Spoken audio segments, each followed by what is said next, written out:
In the Arctic, we see a whole new ocean that's opened in our lifetime with retreating sea ice and collapsing permafrost and rising temperatures.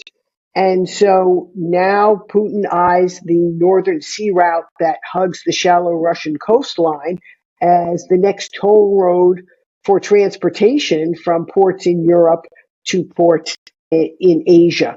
And that's going to open up this region both for more commerce, potentially for more damaging energy and mineral extraction, and also create more risks.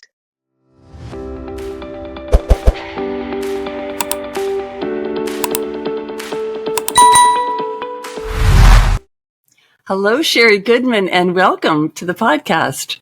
Hello, Deborah. Pleasure to be with you. Thank you.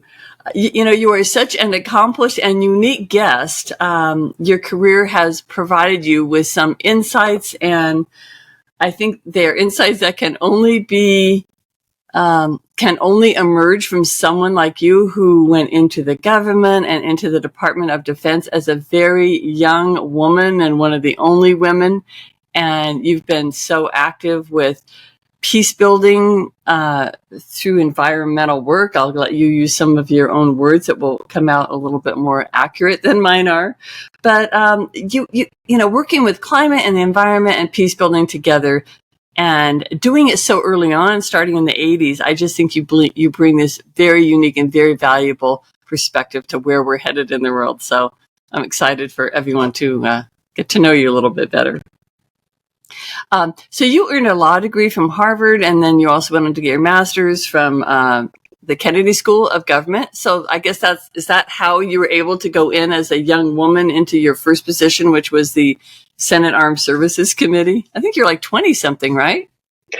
Yes, I was in my late 20s, Deborah, when I joined the Senate Armed Services Committee in 1987 as one of the first female professional staff members on that committee. And it was a unique time and a very special experience to do that during what I call the nuclear age. When I came of age during the Cold War, and I was seized with wanting to work on the most important challenges of the day.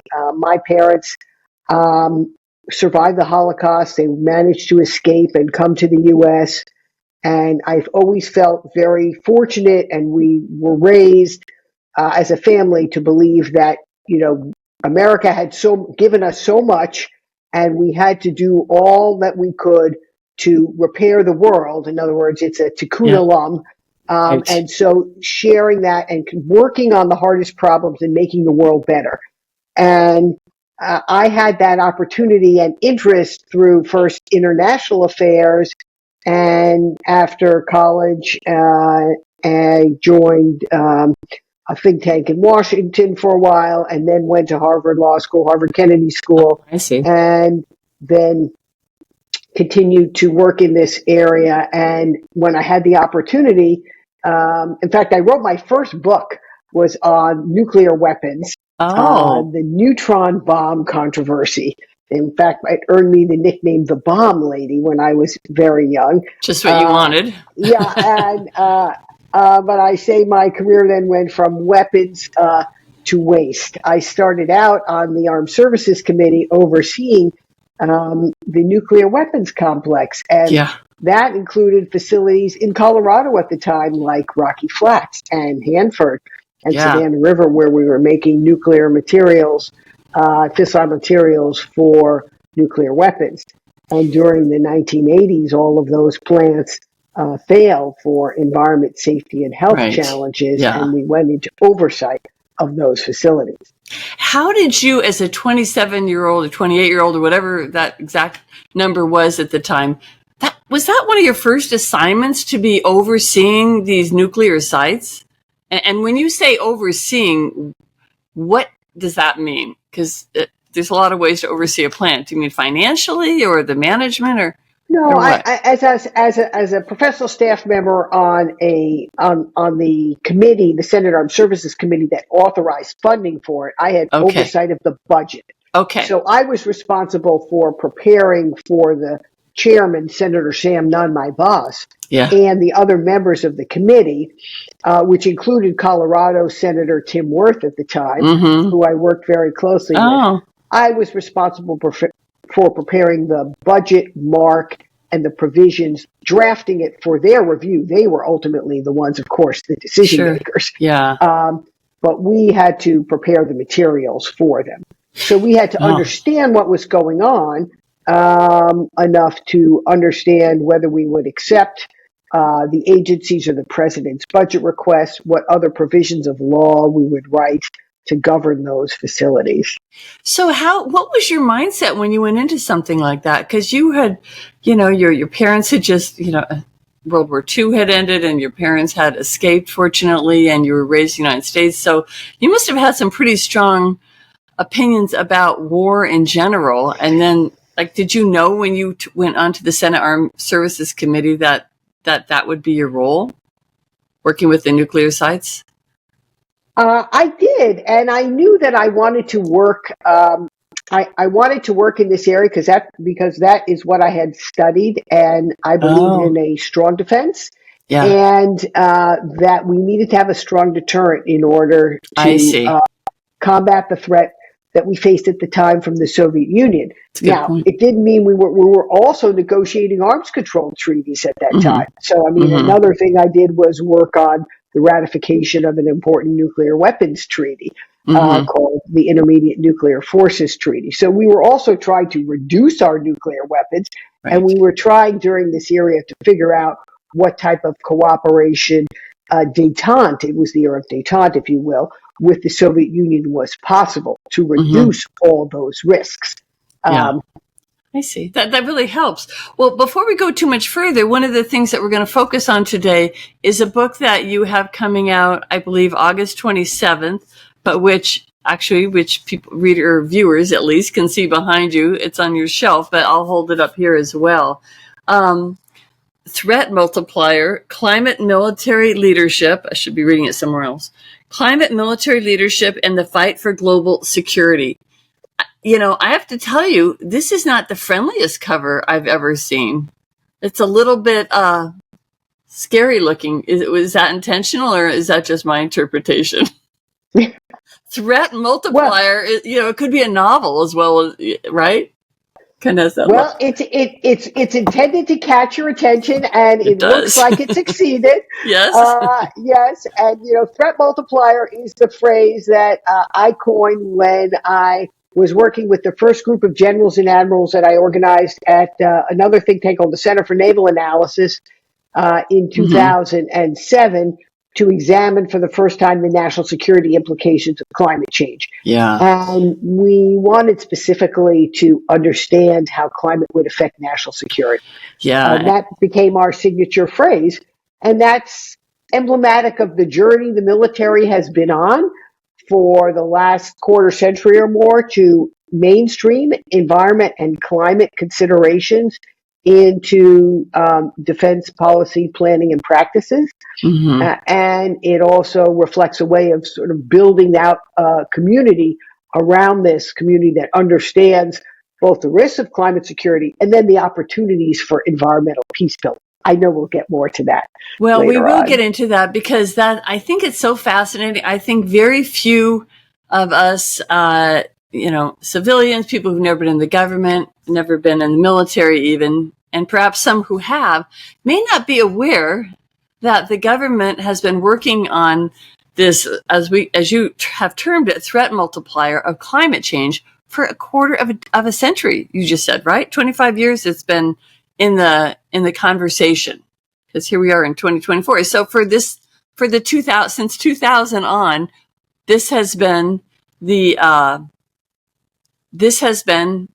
conversation and the work that's been done in the military. Yes, that's right, for quite some time.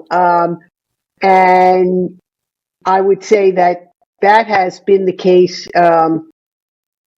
since climate became on the agenda of the Department of Defense really in the late 1990s, but even earlier, environmental security was on the radar for the Department of Defense. Yeah. And we really got focused on that in the 1990s. And when I joined the Department of Defense in the 1990s, when President Clinton was elected, we were focused quite a bit then on closing military bases and cleaning them up. It was the end of the Cold War, and we had excess stock of military bases, and we needed to close them and return some of that land to the community. And the question was, how do we do so?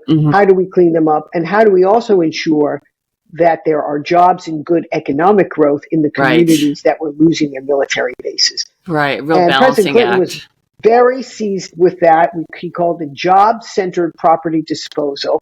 And Yeah. And we sometimes joke in my family, my husband was also working in the Department of Defense at the time. And some said he closed the bases and I cleaned them up. Oh, So, what a team. yeah. Well, yeah. So, Well, and we will, we'll talk a little bit more about today and what's been happening over the last 25 years or so.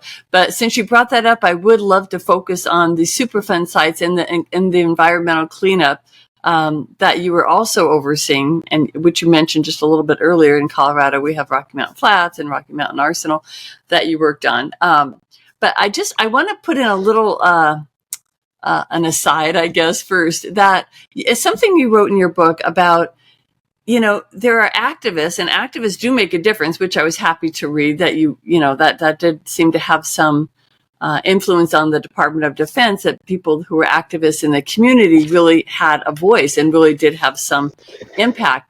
But the other thing I wanted to, I'll let you comment on both of them. The other point was what you made about yourself, that you really you don't only need to be an activist on the outside saying, we want cleanup, we want environmental cleanup and so forth.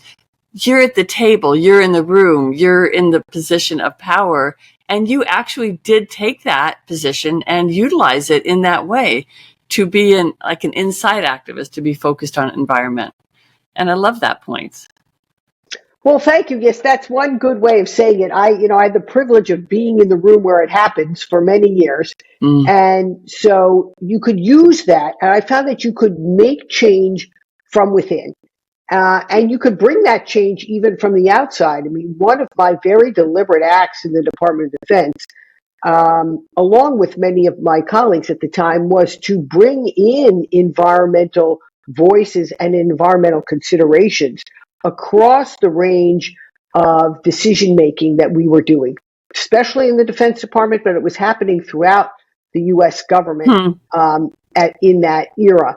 And so I sometimes brought in environmental organizations and representatives who said, oh, I've sued the Pentagon, but I've never been inside the Pentagon. And that was a light bulb for me, because I realized that by bringing people in, having conversations, creating trust, and also sharing information. We were a lot about transparency, sunshine, openness. I mean, obviously recognizing there are always security issues in the military. You can't share everything, but a lot of the facts about how to clean up a Superfund site, we wanted to share. Right. We wanted the community's input. Okay, here's what do you most care about? And here's what we're trying to do. And so that was very important. In fact, Congress had passed, when I joined the Department of Defense, Congress had already put in place some legislation that created a task force that required me and representatives from EPA and state attorney general's offices and other agencies to hold public meetings around the country to understand what communities thought about environmental responses. It was called the Defense Environmental Response Task Force. Interesting. And so it became a formative part of opening my eyes to the need to bring the public in. And we called it partnering. And as a result of learning from that process, we actually created these, what we call them restoration advisory boards. They were citizen boards at every military base with a significant cleanup. There were over 100 at one time that had as their co-chair both somebody from the Department of Defense, like the base commander, and a community leader. So that was the community leader selected by the community, and they would meet regularly to review what was happening on the base, what type of cleanup actions needed. And this happened everywhere from closing bases in California. We were closing Mather and Presidio at the time, to many bases in the East Coast and places in Colorado. In fact, one of the great stories in Colorado is the Rocky Mountain Arsenal, which at one time was a chemical munitions manufacturing site for the Army. Now, that had closed even before the round of base closures in the 1990s, but it was a long road for the cleanup. But by the mid-1990s, it was able to become a fish and wildlife refuge, and it is now the nation's largest urban wildlife refuge. Yeah, it's in my backyard practically, and it is a success story. I will say that it brings up a couple questions for me. Like, one is House, and we also have Rocky Flats here, which was a plutonium trigger manufacturing. How safe? There's rumors both ways that people still feel that maybe they're not safe. I know there's monitoring going on at all times. What's your thought on the safety of both those? And just because we're in Colorado, but around the country as well, for all these Superfund sites that were once nuclear wasteland in a way. Now, I don't know if that's a proper way to term it, but they were dangerous, from chemicals or plutonium or something like that, to a refuge, and I think there's some hesitancy of people to say, is it really clean? Is it really, really 100% clean? Right. Well, let's talk about that, because it's important to understand that sites that may have been very heavily contaminated, like a chemical munitions manufacturing plant or Rocky Flats where we did plutonium. I'm going to tell you my plutonium story in just a moment. Okay. They may not ever be able to be cleaned up to the point that you want to put a child care center on it. And that is true. Okay. But they can be made available and safely used as a wildlife refuge or places for conservation. You might not, so you have to think about there's different levels of ways in which land can be restored. And not all land, unfortunately, can be restored to perhaps its pristine value at any cost that U.S. taxpayers want to put into it. So the decisions are made based on which areas, most proximate, obviously, to population centers. Mm-hmm. But it's also true that by preserving some of these areas as wildlife refuges or other conservation areas, you get those conservation values. In fact, we often talk about military bases themselves being islands of nature because they actually house some of nation's most important endangered species today, from the desert tortoise in the Mojave Desert to the endangered red-cockaded woodpecker at military bases across the South and the Southeast. These are populations that in other areas of high-density development have now been either eradicated or become endangered. And because military bases usually operate with just a small area of development for the housing and administrative offices, but they have a large training area outside them, which is just used to a limited extent, they can be very good for maintaining natural ecosystems. And so there's that interesting tension there. Mm-hmm. Now I'm going to tell you my Rocky Flats story. So Rocky Flats was a Department of Energy nuclear weapons site, and it was a site for plutonium production outside of between Denver and close to Boulder. And in about 1988, when I was a young professional staff member on the Armed Services Committee, I went to visit that plant. And I was asked, as I was approaching a building, a particular building they wanted to show me was I of childbearing age. Wow. At that time, I didn't yet have any children. I now have 3 grown kids. And they said, oh, well, ma'am, you shouldn't go in that building then. So I didn't, and it turned out that was the plutonium glove box operation. And within a few months, the FBI was doing overflights of that area, and that site was actually shut down for failure to comply Wow. with some legal requirements. And that was the end. And then the Cold War sort of ended, and at the time, the Secretary of Energy in the Reagan administration said we were awash in plutonium and we didn't need to produce anymore. So that Frightening facility phrase. shuttered forever. Mm-hmm. And now it's hard to even see any remnants of it out there, but there are certain areas that are, of course, off limits Still for and civilians. probably will be for maybe centuries, right? Because this has a long half-life.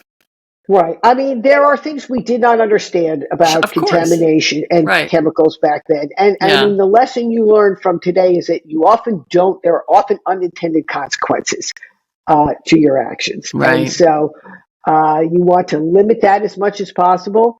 And then you want to understand what those impacts are, as a result of some of those experiences, which also in the early years of the Cold War exposed our troops, unnecessarily Yes, to environmental harm. There's a lot more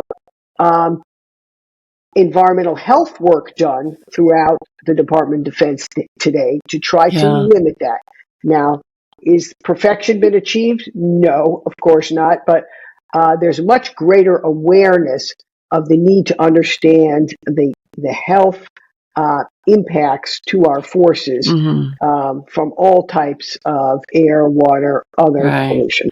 Whether here or anywhere in the world, I'm sure, right? Exactly. I was surprised in your book. I think it said that the Department of Defense is the second largest landowner, or I thought the terminology we want to use, landowner, in the United States, and there are bases in all 50 states. I had no idea that was a thing. I mean, I can't even imagine that it's the second largest landowner. I don't know who the largest is, I guess. Federal government? The largest is the Department of Interior, which of course has the Bureau of Land Management and National Fish and Parks Wildlife Service and the national parks. And in fact, the Department of Defense trains on a lot of land that is some land that is withdrawn from public use by the Bureau of Land Management or other parts of the Department of Interior, but also has large training ranges of its own, particularly out west in states like Nevada, Alaska, Arizona, California, other places. It's we know so little in the outside the government of really what's going on. Like when you were talking earlier about how much work has been going on, and maybe we can move into that a little bit about now that this nexus between security and climate change. I guess I want to start with one thing you talked about was. I think, just a few minutes ago, you mentioned that Bill Clinton was very big on, and Al Gore, which makes sense, as vice president, we're very focused on these Superfund sites, right? And just cleaning everything up and cleaning up everything environmentally. And you said in the book that this was before and the environment and climate change really became a partisan issue. Why, when and how did that become? I think you were talking later, maybe in the 90s is when it became partisan, right? Yes, I would say, you go back to George H.W. Bush, who went to the 1992 Rio summit and held up environmental protection and conservation as an enduring value and an important legacy. Both for America and for the globe and for, the planet, and worked very hard to establish kind of the early frameworks around climate change. The International Panel on Climate Change, was established back then. And it was indeed, in fact, it was in his administration that really the Clean Air Act and Clean Water Act really came into their own. And so there was a very much of a bipartisan coalition on which President Clinton and Al Gore built that. There was a long tradition. And I'd say that bipartisan framework began to fray later in the 1990s when Newt Gingrich became majority leader in the Yeah. House in the mid 1990s, and the Contract on America began to really change the dynamic on a number of issues, particularly on environmental protection. Now, I will say that it continues to be the case that Americans all over the country want clean air and clean water and want to ensure that our lands are protected. But some of the dialogue has indeed, over the last 20 years, become much more politicized.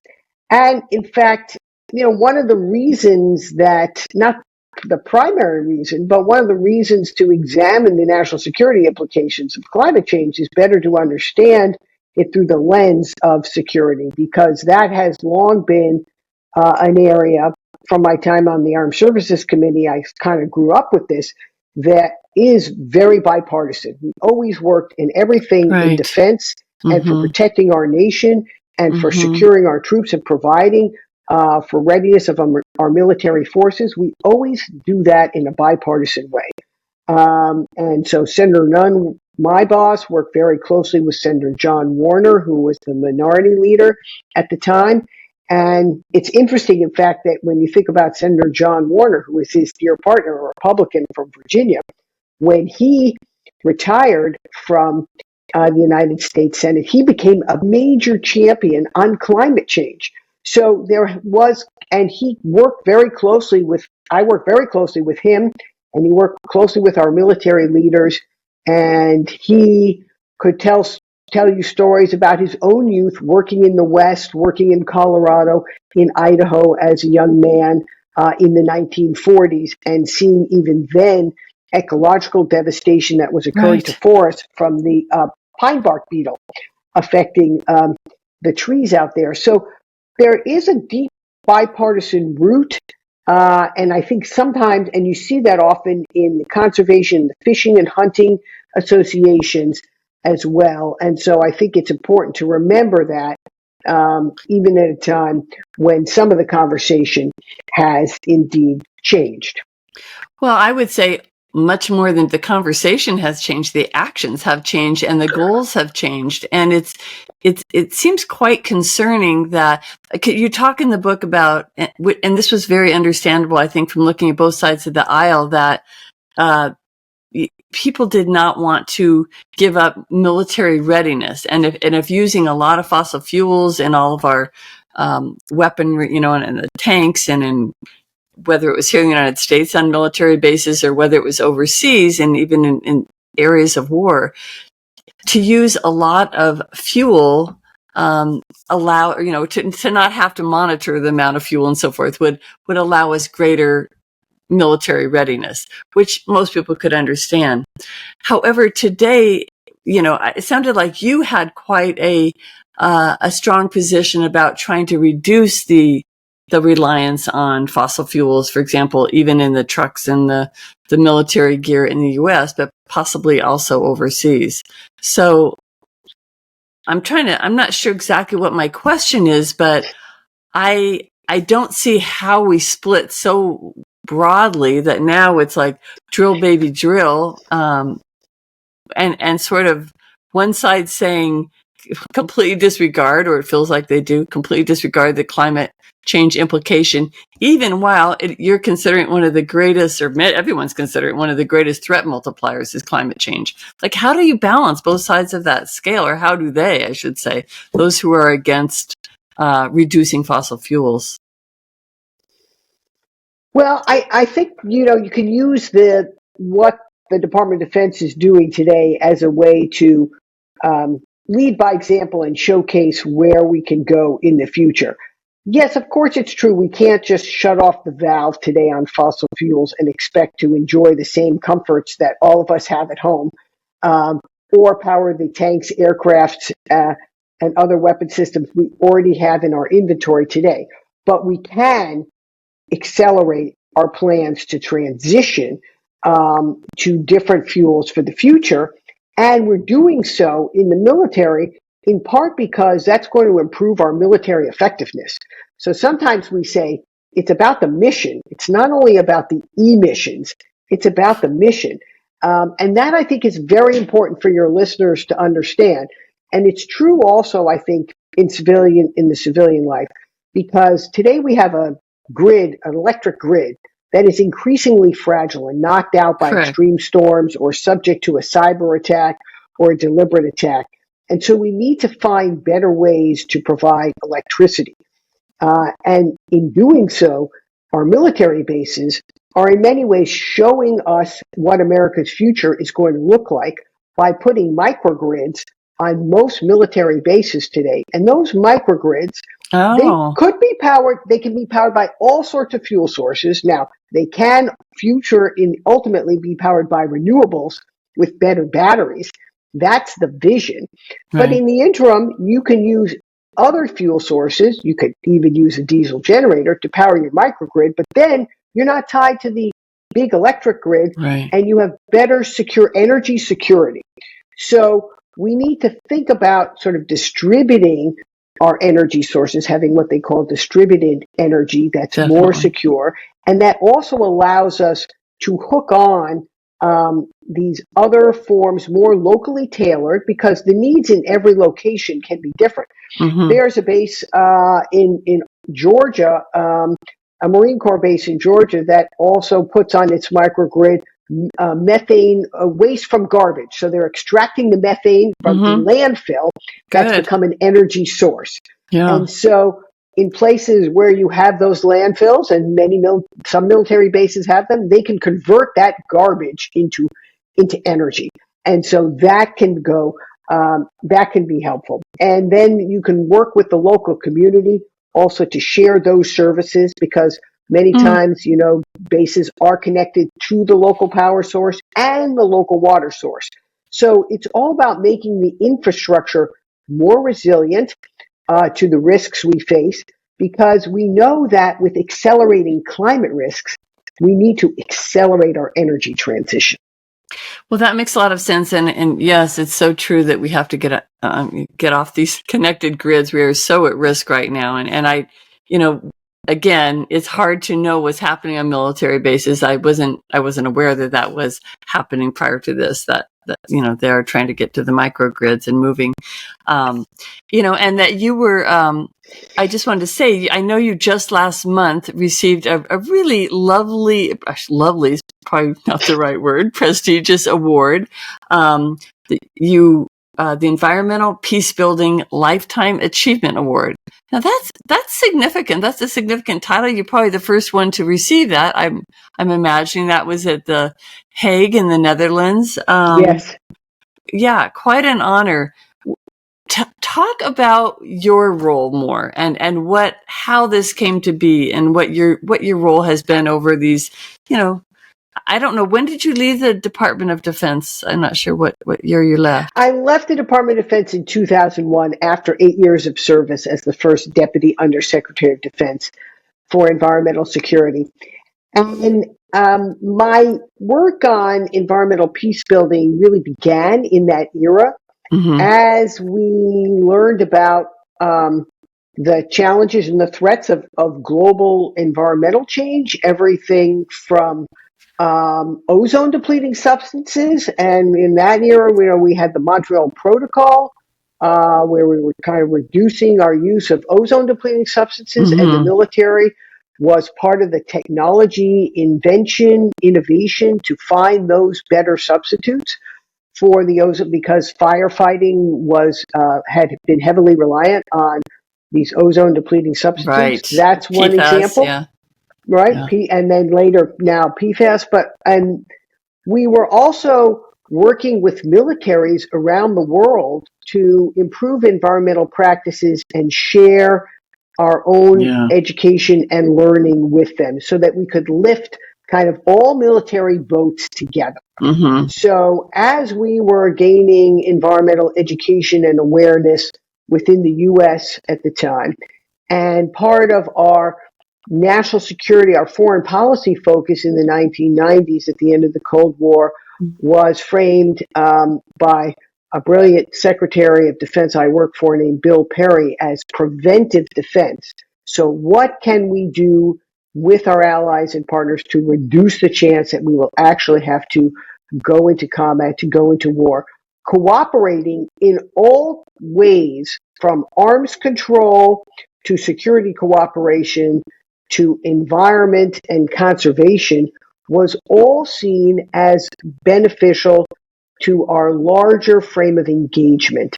So defense environmental cooperation was very important. I worked, for example, very closely in that era with Russia and Norway to both share environmental practices with the Russians. The Norwegians, I'd say, already had very good environmental practices, but also because Norway at that time was very worried about liquid waste streams from sunken Russian submarines in their Arctic Kola Peninsula that could potentially leak and cause damage to Norwegian fishing grounds. This Think is of up in the border Svalbard. between up in Murmansk and the border on the Kola Peninsula between Russia and Norway, and and so um, and so during that time, I was asked. The Secretary of Defense actually came down to my office, which he did not usually do, and he said, "Sherri, I just met with the Norwegian Minister of Defense, and he wants us to engage the Russian military on reducing these waste streams that are a problem in Norway, these liquid waste streams from submarines, and you've got the action."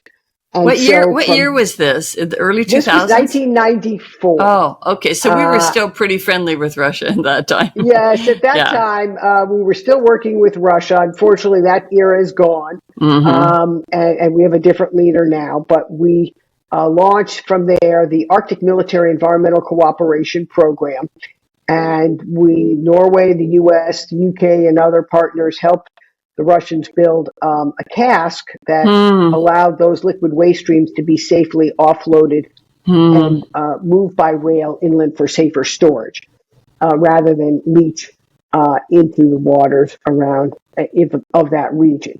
So, we were working also with militaries in an Arctic Security Forces Roundtable better to understand and share practices in the region. Unfortunately, that era has passed. An era of the Arctic that was largely about cooperation is now more about competition. But going back to sort of the early tenets of peace building, we were using environmental cooperation as ways to address both water, environmental, and air pollution issues in local communities, and also to build those bonds of trust in conflict zones. One of the areas that I've been privileged to work with and to get to know is groups like EcoPeace Middle East that work with Israelis, Palestinians, and Jordanians to develop water and energy sharing engagements, and that work in areas obviously highly conflict ridden. But for decades now, this group has had co-directors from each of those three entities who have continued to work even across the current very intense and almost generation-changing conflict to try to stay together and ensure that those long-term bonds and needs will be met. And so when I had the opportunity in The Hague to see the wide array of environmental peace building going on in communities around the world, from villages and communities across Africa and Southeast Asia and Latin America, so many of the local needs are based on how do we ensure that our water, food, and air are safe and clean. That's what people need. And so building those that network and having the solutions from the ground up, but also enabled when necessary, particularly when you find yourself when you're in a conflict region, to be able to balance the peace building with the security to ensure that environmental peace building can be a leading force for good. I've had a little bit of personal experience with that, and I can testify that those programs do, because I've been at the center in southern Israel where the Jordanians and the Palestinians and the Israelis work on water projects together. And, and I've spoken to Israelis and Palestinians who have, gone there as maybe students in college or young professionals and worked and talked to them and heard them speak of the fear that they had first. Like, I remember one guy saying he wouldn't sleep the first few nights he was there working because he's so distrustful of, I can't remember now if that was an Israeli or Palestinian who was speaking about the other ones, but, I know that they have continued on for many, many decades now, actually. You're right, in face of whatever, even today, this heightened time, it does continue because it's a higher cause and it unites them. And it's a way of peace building that I had never really thought of before, but it's just another level that it can continue to keep the track 2 negotiations of some sort, the citizen negotiations. Exactly. And peace building. Deborah, that's very well said. It is like a form of track 2 diplomacy where you have citizens, often people who are former public officials, policymakers, soldiers, like myself, soldiers, a lot of military, because believe it or not, most, the military would always rather find avenues for peace than go to war. And so, while you have to train for war, you want to engage for peace.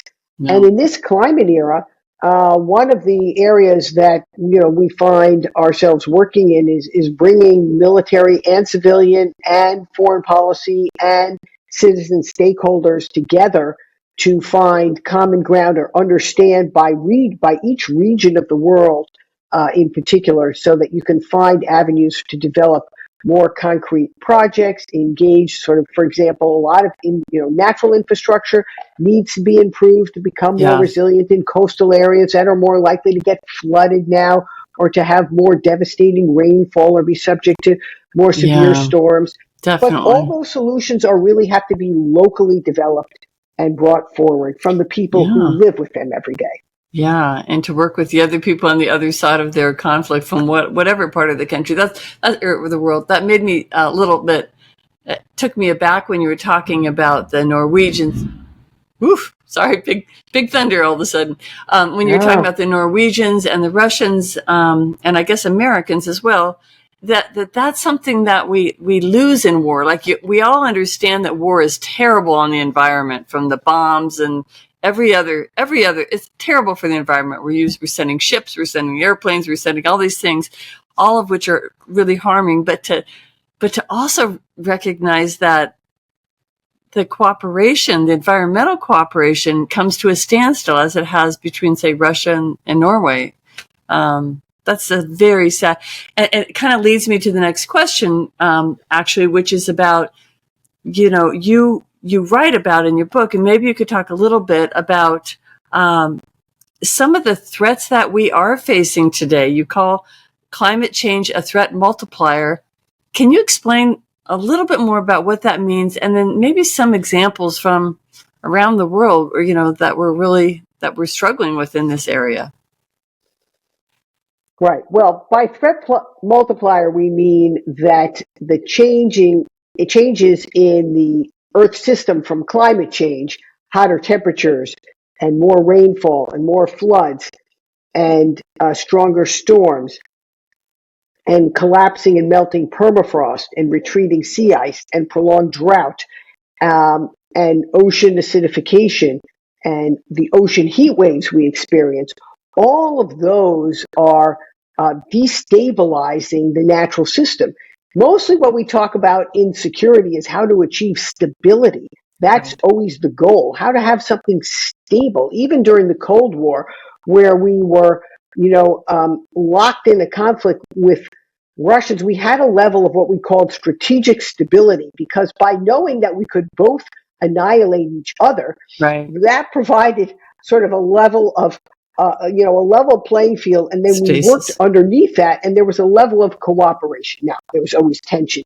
Of course, in that relationship. But now we have a place where the Earth system is destabilized by climate change. And that means the historical parameters for how much rain you're going to have in a particular area have completely changed. And that's why we're having these 1 in 1,000 year floods, Right. that we see now across the U.S. today. They're occurring with, every couple of years or even more frequently. And so that's affecting both that's affecting how we think about security around the world. So let me give you an example. In the Arctic, we see a whole new ocean that's opened in our lifetime with retreating sea ice and collapsing permafrost and rising temperatures. And so now Putin eyes the northern sea route that hugs the shallow Russian coastline as the next toll road for transportation from ports in Europe to ports in Asia. And that's going to open up this region both for more commerce, potentially for more damaging energy and mineral extraction, and also create more risks of accidents, because while the Arctic is opening, it's still very difficult to operate in. I recently had the privilege of going to Greenland and seeing that vast ice sheet that's melting at a very rapid rate, and it's gloriously beautiful. And at the same time, you see how the glaciers are retreating, and you see that there is now more ice in some of the coastal regions, which makes even the local maritime traffic, the local ship traffic, much more complicated. A trip that was supposed to take us one day, only 30 minutes, took an hour because there were more icebergs in the coastal region that they had to navigate. So,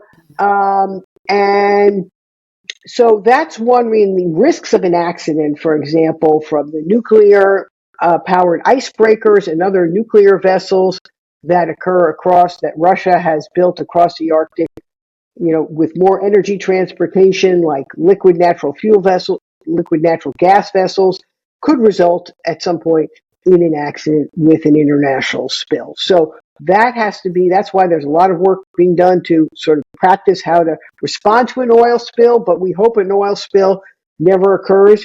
For example, in that region that would make the Exxon Valdez, which wasn't actually in the Arctic, it was in the non-Arctic part of Alaska, right, look like something easy to clean up. So that's one set of risks. The other risks, we talk about the prolonged drought that's occurred across large parts of Africa and the Middle East. And that's put many populations more at risk of not having enough food and water. That has fueled fears of migration in Europe. Even where it's mostly internal migration, it's made a lot of populations vulnerable to terrorists coming in, and it's Al-Qaeda and ISIS offshoots being able to attract young boys who have little opportunity to then become part of their terrorist organization, and then maybe they can return some food to their families, who then owe homage to those same terrorist organizations. Now, you have weak governance and fragile states all in the mix here. It's not only a climate issue, but it's one that's exacerbated by both the destabilizing impact and the prolonged droughts you face in the region. In the Indo-Pacific area, we have a whole nother situation where we have small Pacific island nations. Think from Hawaii across to China and the Philippines, a lot of important small Pacific island nations whose very existence is threatened by rising sea levels and loss of fresh water, like Tuvalu. And those small atolls, some of them will be lost to rising sea levels and lack of fresh water, and are already thinking about where to relocate their populations. And talking about a concept I refer to in my book that the president of Kiribati talked about, like migration with dignity. How do we move? If we have to move, how do we do so in a way that provides dignity for our people?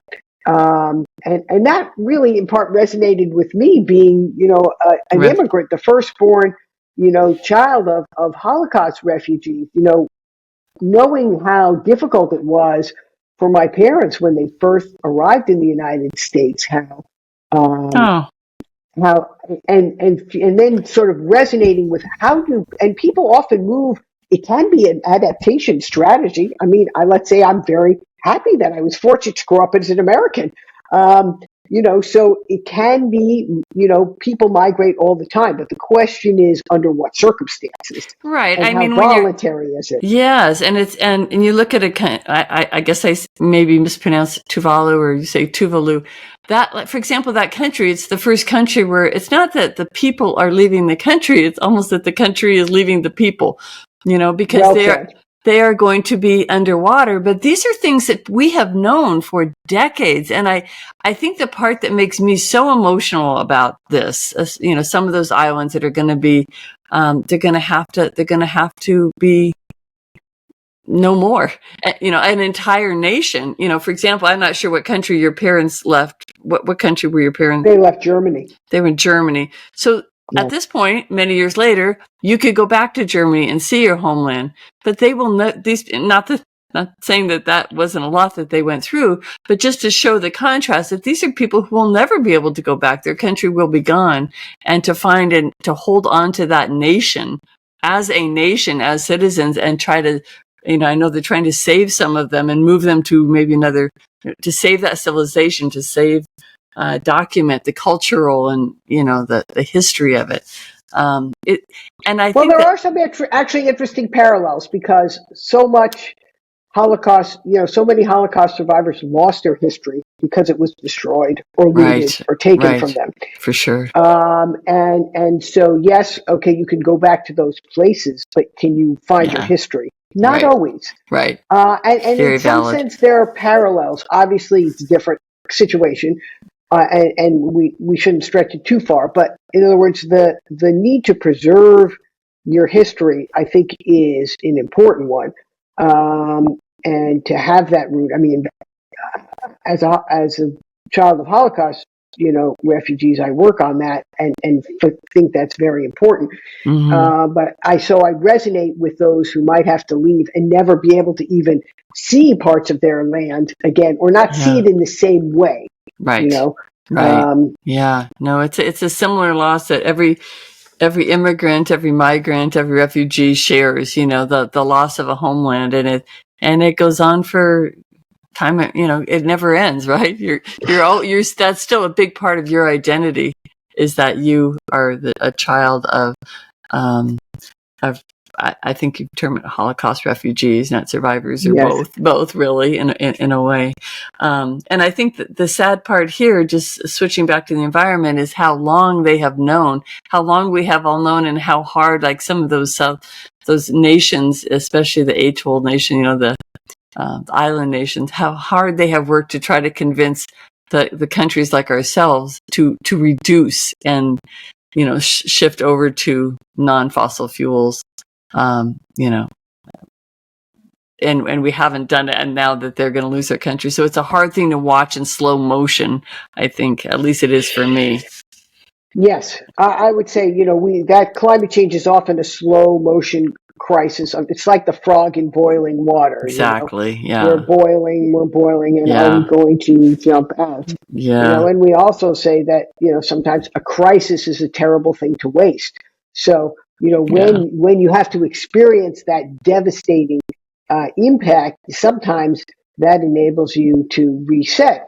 I think of a story I told in the book about the impact of Superstorm Sandy, um, Yes. and how combination of our military based in Norfolk at the time, led by a very um, insightful Rear Admiral Ann Phillips, who deployed with Expeditionary Strike Group 2, her forces from Norfolk all the way to New York in order to provide uh, and relieve the Coast Guard, which had been knocked out at Sandy Hook, and operate the port of New York for a few days and then provide supplies and other Mm. infrastructure. And then if you look back at what happened in that region after Superstorm Sandy, they got the investment in the New York area, the federal investment to rebuild parts of New York to a Right. higher High standard. standard. You Yeah. see other, cities in the U.S. today and around the world that are still extremely vulnerable to climate risks and haven't been able to make that investment. So the importance of that planning and of recognizing that you can't use historic standards against which to plan in the climate era is so important. I guess I want to keep going back to this same, maybe beating the drum, but how is it that politicians today can know all of these things? This is very, you're saying this with such clarity when you talk about these risks. It's not, there's no waffling there. You can just list them off and, talk about what will happen, what we absolutely know will happen. And yet how can anyone stand up and say, no, we're going to continue with fossil fuels no matter what? Don't take my guzzler away from me. Don't take my meat away from me. All the things that could help us get there. How can anyone who knows what's going on with any kind of conscience at all still say, no, we need to be the number one producer of fossil fuels? It just doesn't make sense. Not that you need to defend that, but I'm just wondering if you can understand that or explain it. Well, it's a bit like what drives short-term profit making, in public companies, because you want to sort of maximize your profits in the short term, and you don't always have that long-term horizon, which is why impact investing has really grown in the last couple of years for people who can take a longer-term horizon. And I think that's, partly what happened. People, you still get value out of pumping fossil fuels, so they want to continue to do so. But at the same time, I will say that we are seeing those signs of that transition happening now. And to me, some of the good news is that, the Department of Defense can use its buying power to help make some of the markets where it aligns with its own military objectives. It can't do it just for the sake of the environment, but where it aligns with military objectives of having lighter, more agile forces, being more efficient, saving money, in many cases, sort of better batteries and a lighter footprint is an untethering from fossil fuels for remotely powered operations is going to be extremely beneficial. Take nuclear. That's another area. I mean, we've long had nuclear powered aircraft carriers and submarines, but we also have civilian nuclear power in this country that, we have, and now we're on the cusp of a generation of new advanced nuclear power that could, like these microgrids at smaller unit levels, provide power into smaller communities and areas and power even remote military bases. So that's going to be another interest, and that's clean energy. And even Bill Gates is investing in some of these new next generation of advanced nuclear power. And so that's an area where there can be, I think, and will be some bipartisan support. And that along with some areas also like green hydrogen and better batteries and other areas of technology innovation are ones where I think there are going to be increased opportunities. Do we have time for this slow transition? Given the things that you just talked about, these are, existential threats. Right. No one is denying, right? Yes. No, I know. The real question always is, can we transition to match the pace of accelerating climate risk? And right now, we're, as a planet, we're not on that track. We're way off meeting the Paris targets, and we're not meeting what the International Energy Agency would say is the pace of that transition. Is it, possible? It's still possible, but it's still a stretch. But I'd say that we can't give up. What we have to do is keep moving forward with the most, with the key opportunities that we have. And I think that's why I think that cutting through the some of the difficulties is the opportunity when you're faced, with a global fight on your hand that can affect, our nation's security. People do tend to pull together. And so there is more commonality, search for common ground in many ways across what can both power our military and reduce the climate risks that we face in our global security. When you wrote this book, what was your goal in doing so? What were you hoping that people would take from this or learn from this? Well, I wanted to share the story of how the military has evolved. I mean, the military is a learning and planning organization.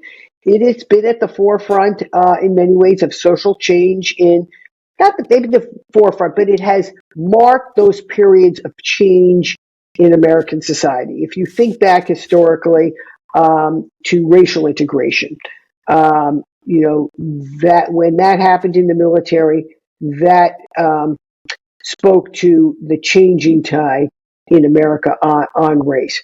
Mm-hmm. And not to say there weren't difficulties. And the same with,